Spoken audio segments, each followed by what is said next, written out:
ce que vous soyez si nombreux.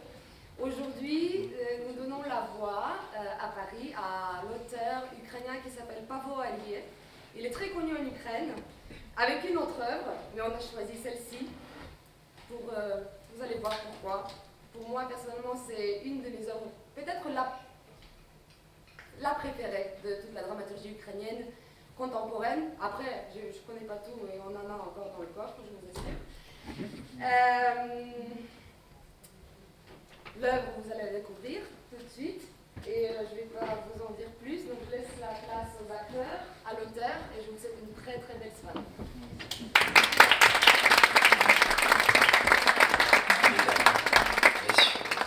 Nous sommes heureux de vous accueillir parmi nous pour la semaine de la dramaturgie ukrainienne.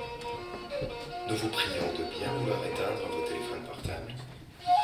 En cas d'alerte au missile, nous vous prions de descendre dans l'abri aérien et suivre les instructions de l'administration. Bonne soirée.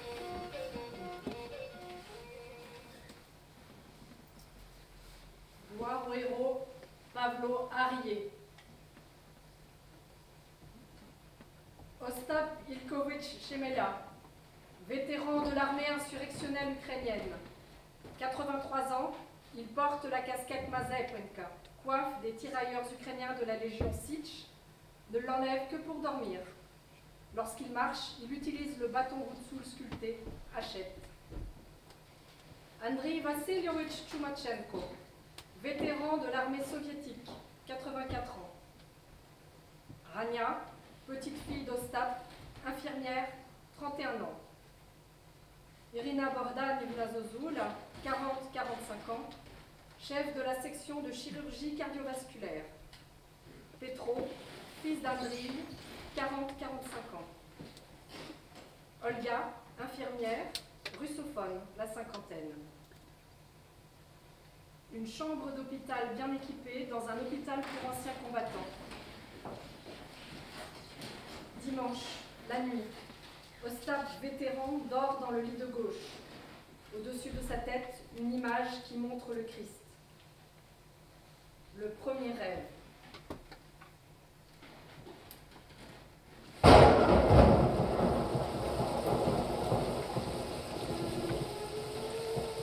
Une femme se lave sous la verse comme sous une douche. Elle rince soigneusement la mousse savonneuse.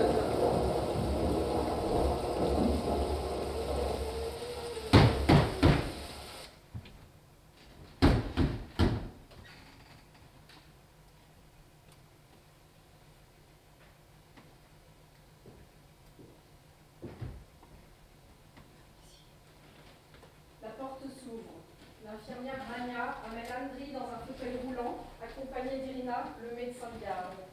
Irina prend le pouls du patient, écrit quelque chose dans le dossier. Rania s'approche du lit où dort Ostap, redresse la couverture.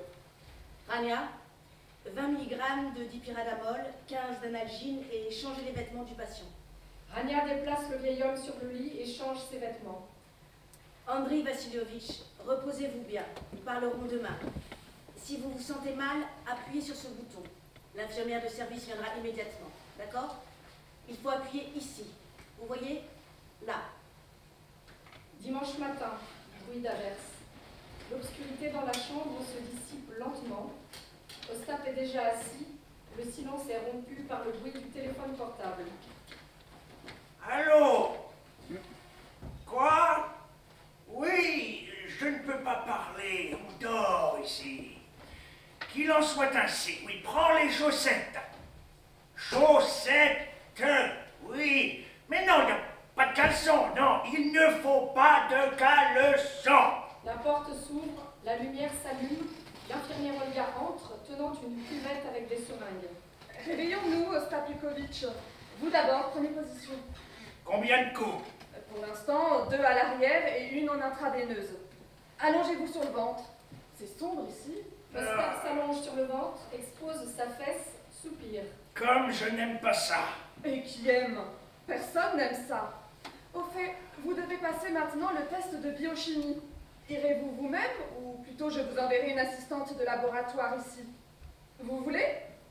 bien, vous voulez. Je dirais que vous ne vous sentez pas bien. Eh bien, dites-moi ce que vous préférez. Mais Je voudrais... Peut-être que votre Rania vous force à y aller tout seul. Moi, je peux vous gâter. Oui, mais non, elle ne me force pas, je veux le faire. C'est une bonne chose qu'elle ait pu vous caser ici. Quelle chance! C'est un vrai paradis. Ouais, je m'en fiche. Tu parles. C'est crucial pour le rétablissement.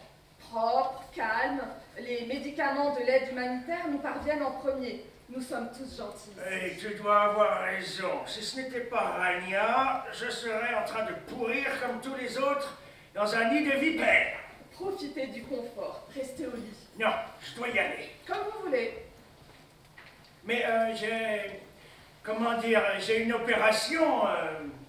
Mais je ne sais pas si je remettrai si je me remettrai sur pied un jour, vous voyez. Relevez votre pantalon et arrêtez de dire des bêtises. Solide comme un chêne. Allez, reternez-vous maintenant l'injection intraveineuse. Vous verrez, nous vous remarierons. Encore. Bien arrêtez, quel mariage? Le vôtre? Vous verrez. Dans la section femmes, j'ai trouvé 2 ou 3 prétendantes pour vous. On se retapera un peu, on passera par quelques procédures, on prendra des pilules, un lavement, on va aller aux toilettes et on ira faire sa demande en mariage. Un vieux, malade, borgne qui a besoin d'un tel homme. L'essentiel, c'est que c'est un homme.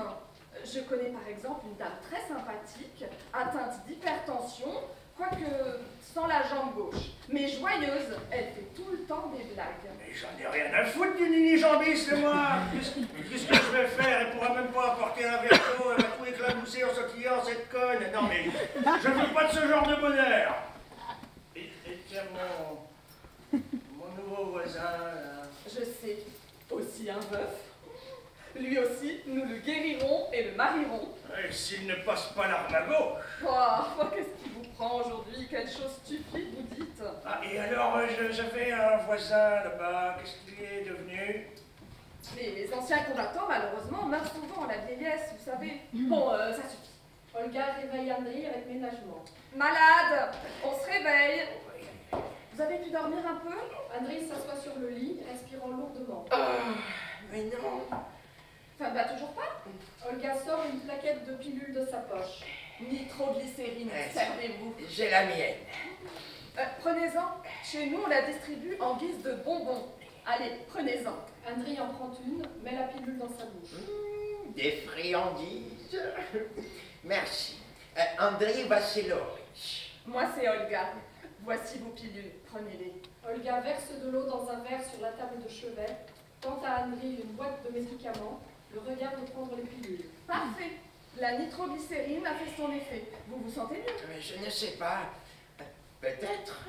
Ne vous couchez pas, je reviens. Vous avez encore une intraveineuse. Et bientôt, c'est la visite du médecin, Irina Bogdanovna. Ça commence tôt chez nous. Olga part. Ostap lève la main en guise de salutation. Salut! Ah, salut. Tu vas te faire opérer aussi. C'est pas encore sûr, peut-être, peut-être pas. Mais toi, oui, d'après ce que j'ai cru entendre. Ah, j'espérais ne pas y arriver, mais voilà, il le faut. C'est si accablant que je perds l'envie de vivre. C'est comme ça. Je suis ici après un infarctus. Ah ouais? Oui, oui, oui, j'ai vécu 83 ans, tout allait bien et d'un coup, pouf! Ça y est, j'ai pensé c'est fini. Mais alors j'ai continué de vivre. Et le plus drôle, c'est que j'ai jamais eu peur dans ma vie. Mais là j'ai eu peur. Eh bien, tu as bien choisi ton moment pour avoir peur. 83 ans. Ah ouais, dans ma tête, je sais que c'est le moment, hein. Mais là, oh, c'est effrayant ce qui nous attend de l'autre côté, au-delà. Je m'appelle Ostap. Et j'ai cru comprendre que tu t'appelais Andriy. Oui, c'est ça. Pour les amis, Andriy. Andriy. Andriy, oui. Combattant. Bien sûr, détachement Khmer. Armée insurrectionnelle ukrainienne. Ostap met sur sa tête sa mazepka. Ah oui. Je suis sorti de la forêt en 54, moi. Ah oui? Et merde. Quoi? Rien, fais chier. De quoi? Pourquoi merde péché? Parce que pour toi, je suis Andriy Vassilovitch Tchoumachenko, lieutenant supérieur des troupes d'artillerie en réserve, chevalier de l'ordre de la gloire. Oh. Ah, quel outrage!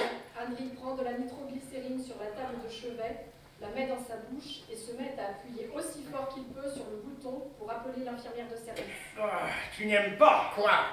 l'armée insurrectionnelle ukrainienne, l'UPA. Les bandéristes. Si tu veux, les bandéristes, oui. Alors, tu les aimes pas ou ils te font peur? Bon, écoute, comment tu t'appelles déjà? Ostap? Ostapilkov. Ostapilkovitch. Je n'ai jamais eu peur et je n'aurai jamais peur.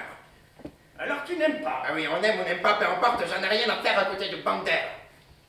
Et alors c'est à côté de qui ta place? C'est avec les vétérans, ceux qui ont combattu les Allemands, avec les héros de l'armée soviétique. Je suis un vétéran. J'ai combattu les Allemands. Je suis un héros de l'Ukraine. Non, bandit, voilà ce que tu es. Je suis un soldat qui a versé son sang pour l'Ukraine. Il a battu les Allemands. Vous étiez assis à vous réchauffer le cul sous le cul de Hitler. Mais tu n'en sais rien. Je n'en sais rien et je ne veux pas savoir. Olga entre. Qu'avons-nous ici? Qu'avez-vous fait? Oh, faites-moi transférer ailleurs de ce pas. Oh, je vous laisse gérer, hein. Je vais me faire soigner pendant ce temps-là. C'était un plaisir de faire votre connaissance. Andriy Vassilovitch. Vas-y, vas-y. Ostap sort. Eh bien, c'est pas moi qui décide, Andrei Vassilovitch. Mais qu'est-ce qui se passe? Vous avez la meilleure chambre. Comment ça? Qu'est-ce qui se passe? Vous avez installé la Kryvka ici, cette sacrée cage souterraine de l'UPA. Qui est-ce qui décide? Ne vous inquiétez pas, le docteur va venir et régler ça. Elle est déjà en train de faire la visite des malades. Et qu'elle vienne ici maintenant. Olga sort en courant. Andriy prend ses pilules, sort son téléphone portable de la table de chevet, passe un appel. Quelle maison de fou. Allô? Allô, Petro? Petro, c'est toi qui est-ce? Bon, passe-le-moi de toute urgence. Oui, mais qu'est-ce que c'est que ça? Bon, Petro! Ils m'ont mis avec des bandéristes, ces putains! Tu sais? Et quelle nouvelle règle? Je m'en fous, dis-leur de me faire sortir d'ici. Irina entre, accompagnée des infirmières Olga et Rania. Rania porte un énorme bouquet de fleurs. Bonjour. Andriy Vassiliovitch, que s'est-il passé? Pourquoi vous vous tracassez? Comment que s'est-il passé? C'est un hôpital des vétérans de la Grande Guerre patriotique et vous avez accueilli ici des bandéristes et qui sait qui d'autre encore? Il ne faut pas, Andriy Vassiliovitch. Vous allez faire du mal à votre cœur en vous énervant comme ça. C'est vous qui me déchirez le cœur, vous et les gens comme lui. Maintenant, c'est tout simplement l'hôpital pour les anciens combattants. Mais de quelle guerre? Allez savoir. On a pas mal de guerres et d'anciens combattants, bien évidemment. Mais il faut bien les soigner quelque part. Alors on les accueille. N'importe quoi. Olga, faites votre travail et je parlerai avec le malade moi-même, d'accord? Oui, désolée. Olga mesure la tension artérielle d'Andriy. Olga a raison. Nous avons des vétérans d'Afghanistan et des liquidateurs de la catastrophe de Tchernobyl. Oui, les vétérans de la guerre avec l'atome pacifique. Oui, ça je le comprends, mais lui, c'est l'ennemi. Amenez aussi les fascistes d'Allemagne ici. Que Dieu nous en préserve, de quoi parlez-vous? Des insurgés ukrainiens. Ce sont nos Ukrainiens. Hein? Qu'est-ce que cela a à voir avec des Allemands? Les amis ukrainiens des Allemands, des traîtres, qu'ils se soignent chez des Allemands, dans leur Deutschland. Pourquoi vous les admettez ici? Moi, personnellement, je n'admets personne nulle part. La politique n'est pas l'affaire d'un médecin. Mon affaire, c'est de soigner, et la vôtre, mon cher, c'est de se faire soigner. Mais comment ça? Moi, j'ai traversé toute la guerre. Je suis allé jusqu'à Brandebourg. 4 blessures. Et vous me mettez avec... Ils ont tiré sur nos soldats, nos héros, dans le dos. Arrêtez, s'il vous plaît. Je vous en supplie. Arrêtez? Mais je vais mourir demain. Peut-être même aujourd'hui. Non, je ne veux pas que la dernière chose que je vois soit l'ennemi qui me rit au nez. Vous ne mourrez ni aujourd'hui, ni demain, je vous le garantis. Oh, ne dites pas cela, vous n'êtes pas Dieu. Personne ne sait ce qui se passe dans sa tête. Je parle de bandériste, là. Il va peut-être m'étrangler dans mon sommeil. Vous avez vu sa gueule ignoble? Juste une seconde. Rania s'approche d'Irina. Viens là. Voilà. C'est Rania. Vous vous souvenez d'elle? C'est elle qui vous a accueilli hier, vous a changé de vêtements, vous a fait des piqûres. Bonjour. Anya, c'est une gentille fille, bonjour. Ostap Ilkovitch, votre voisin, c'est son grand-père. Ah. Olga, donnez-moi le dossier de monsieur Ostap. Irina regarde son dossier. Je vais être franche avec vous. Nous vous préparons, comme votre voisin, à une opération. Une opération très compliquée et d'une nécessité vitale. Irina Bogdanovna, excusez-moi, mon service est terminé il y a une demi-heure. Vous me laissez partir? Oui, vous pouvez y aller. Merci. Juste une chose. Prenez les fleurs à Rania, mettez-les quelque part pour faire plaisir à tout le monde. Merci. Olga lui tend une chemise avec des papiers. J'ai encore besoin d'une signature ici. Après. Mais comment après? C'était pour hier. Je n'obtiendrai plus de médicaments sans signature. Irina regarde et signe. Là aussi. Quoi? Tu as injecté du Promédol sans ma signature? Eh bien, vous avez prescrit, mais vous n'avez pas signé. Il est difficile de vous attraper. Tu vas tous nous mettre en prison. Regarde, Rania, sa paperasse est toujours en ordre. Toi, tu es complètement désordonnée. Oh mon Dieu, Irina Bogdanovna, j'ai été débordée. Viens me voir dans mon bureau et je t'expliquerai tout précisément. Olga prend les fleurs à Rania, se tourne vers Andriy en sortant. Vous voyez quel médecin vous traite? Vous voyez les fleurs qu'on lui apporte? Et c'est presque tous les jours. Hein. Il n'y a plus de place où les mettre. Olga, arrête ça. Dégage de ma vue. Et je veux juste que vous sachiez que vous ne trouverez pas un autre chirurgien cardiaque comme elle dans notre pays. Pensez-y, 2 opérations par jour. Et les opérations, pour que vous sachiez, durent de 3 à 5 heures. Ah, mais je le sais, les gens inventent des légendes à propos d'Irina Bogdanovna. C'est vrai, et bientôt c'est des chansons que les gens vont composer. Elle sauve des gens et ne prend pas un seul sou à personne. Olga, ça suffit. Je t'ai déjà pardonné. Rentre chez toi. Ce que je veux dire, c'est que vous, en tant que patient, devriez écouter l'opinion d'Irina Bogdanovna. Quoi qu'elle dise, écoutez-la. Et moi, je pars. À demain. Olga ferme la porte. Je ne peux pas vous forcer à être soigné dans la même chambre qu'Osta Petrovitch, et je vous transférerai volontiers dans une autre chambre. Je vous remercie. Installez-moi dans une autre chambre. Rania, qui est-ce que nous avons dans la chambre 3? Non, la 3 c'est pas possible. Tsakov est là-bas. Sa fille s'occupe de lui la nuit. Le patient est très souffrant. Et la 12? Non, complet. Tous les 6 lits? Oui. Eh bien, je ne sais pas. Andrei Vassiliovitch, donnez-moi un conseil. On chasse peut-être la fille de Tsarkov, mais qui prendra soin de lui? Nous sommes en sous-effectif. Je vais rentrer à la maison et dès qu'il y a une place libre, je reviendrai. Vous ne reviendrez pas. Si, je reviendrai. Pas chez nous. Vous allez mourir. Si vous rentrez chez vous, vous mourrez. Vous êtes malade. Très malade. D'accord, je ne suis pas Dieu, mais je suis médecin. Ce qui, croyez-moi, suffit à vous assurer que l'hospitalisation est indispensable. J'ai déjà entendu tout ça. Vous voulez mourir? Hein? Voulez-vous mourir? Je ne sais pas. Non, je ne suis pas prêt, je voudrais... En fait, je n'y ai pas beaucoup réfléchi. En fait, non, j'y ai réfléchi quand même un peu et Personne ne veut mourir. Personne. Vous savez, ils me remercient tous les jours de leur avoir sauvé la vie, ils m'apportent des fleurs. Je n'aime pas ça parce qu'à ces moments-là, je pense à ceux dont la vie n'a pas pu être sauvée. Et ils sont nombreux. Il y a un patient dans la chambre 3. Il est en train de mourir et ni moi ni personne ne pouvons l'aider. Qui est cette personne? Quelle vie a-t-elle vécu? Où et pour qui s'est-elle battue? Les vôtres, les miens? Est-ce important? Le chagrin est le même. Et vous, je veux vous aider, vous et votre voisin. Aidez-moi, vous aussi, je vous en prie. Après quelques instants de silence, Andriy hoche la tête en signe d'accord. Merci. Je dois continuer la visite des malades. Et vous, calmez-vous. Je reviendrai encore et nous discuterons des détails de votre traitement. Et Rania, elle n'est pas seulement la petite fille d'Osta Petrovitch, elle est une bonne infirmière, la meilleure. C'est ça, notre Rania. Commencez immédiatement des immunostimulants, puis faites le cardiogramme. Vérifiez toute vos documentations et celle d'Olga. Tout doit correspondre. Le reste des documents est dans mon bureau. J'espère qu'ici, chez vous, tout sera calme. Irina sort. Rania regarde, confuse, le dossier du malade. Alors, qu'avons-nous ici? Ah bah, je pense que nous passerons beaucoup de temps ensemble aujourd'hui. Pardonne-moi. Pourquoi? Tu étais obligé de tout écouter à propos de ton grand-père. Ah, je suis habituée. Ton grand-père n'est pas si simple. Hein? Sa vie n'est pas si simple. 7 ans que nous avons vécu avec lui, c'était dur pour tout le monde, mais le plus dur, c'était de rester humain. C'est un homme bon, je le soutiens en tout. Mon grand-père est tout pour moi. Et tes parents? Ah, j'en ai pas. J'ai été élevée par mon grand-père et ma grand-mère. Ma grand-mère est décédée et mon grand-père est ici. Quand il sera parti, je ne sais même pas comment je vais vivre. Ah, tu l'aimes. Ah, et les miens. Moi, je ne sais pas, tu sais, je ne suis pas encore mort et il se dispute déjà mon appartement de 2 pièces. Je ne laisserai à personne, je le donnerai à l'État. Rania redresse le lit d'Andriy, l'aide à se mettre à l'aise. Vous êtes bien? Les pantoufles, aide-moi à les enlever, ma fille, elle me cherche. Rania enlève les pantoufles d'Andriy.